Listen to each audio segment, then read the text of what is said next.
يسألونك عن الخمر والميسر قل فيهما اسم كبير ومنافع للناس وإثمهما أكبر من نفعهما وقال النبي صلى الله عليه وسلم الخمر جماع الإثم صدق الله العظيم وصدق رسوله النبي الكريم ونحن على ذلك لمن الشاهدين والشاكرين والحمد لله رب العالمین۔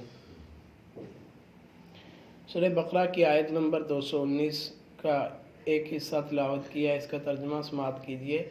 یسألونک عن الخمر والمیسر، وہ آپ سے شراب اور جوے کے بارے میں سوال کرتے ہیں۔ قل فیہما اثم کبیر، کہہ دیجئے کہ ان دونوں میں بہت بڑا گناہ ہے، ومنافع للناس، اور لوگوں کے لیے منافع ہے، وَإِثْمُهُمَا أَكْبَرُ مِن نَفْعِهِمَا، اور ان کا گناہ ان کے نفع سے بہت بڑا ہے۔ اس آیت کریمہ میں اللہ رب العزت نے شراب اور جوے کی حرمت کا ذکر فرمایا ہے اور اس کے گناہ کو ذکر کیا ہے۔ کل بھی یہ بات چل رہی تھی کہ شریعت مطہرہ میں شراب کی جو حرمت کا حکم ہوا ہے وہ بتدریج ہوا ہے۔ یک بارگی اللہ رب العزت نے شراب کی حرمت کا اعلان نہیں فرمایا، بلکہ شراب کی حرمت کو 3 حصوں میں تقسیم کیا۔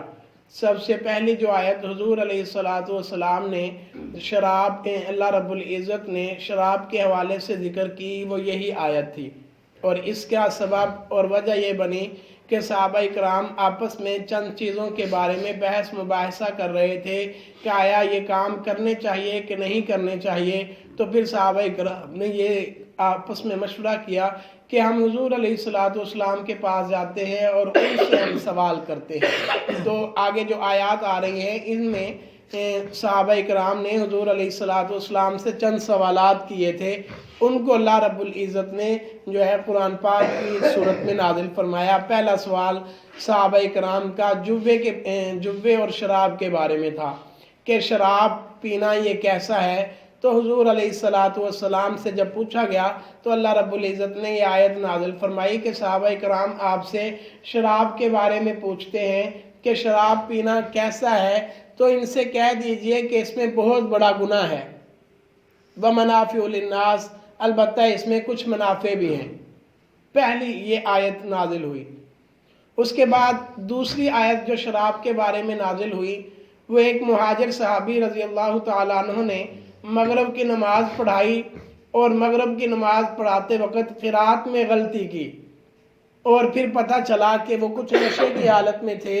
تو اللہ رب العزت نے یہ آیت نازل فرمائی 5ویں سپارے میں، یا ایھا الذین آمنوا لا تقربوا الصلاۃ وانتم سکارا، کہ اے مسلمانوں نماز کے قریب نہ جاؤ، کب؟ جب تم نشے کی حالت میں ہو۔ اس وقت بھی اللہ رب العزت نے شراب کی حرمت کا اعلان نہیں فرمایا۔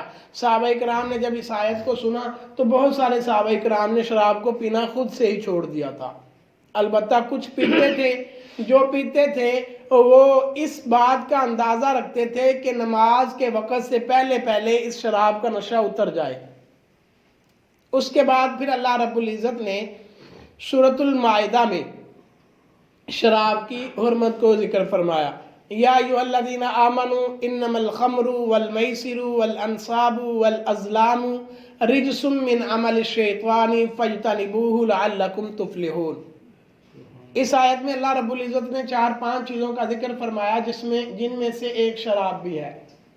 اللہ رب العزت فرماتے ہیں کہ شراب جو ہے یہ خمر، جوا اور تیروں کے ذریعے سے قسمت آزمائی کرنا، یہ چیزیں جائز نہیں ہے، درست نہیں ہے۔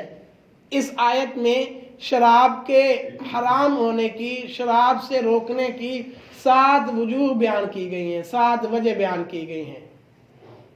سب سے پہلے یا ایھا الذین آمنوا انما الخمر والمیسر والانصاب والازلام رجس، یہ گندی چیزیں ہیں، لہٰذا اس کو چھوڑ دیا جائے۔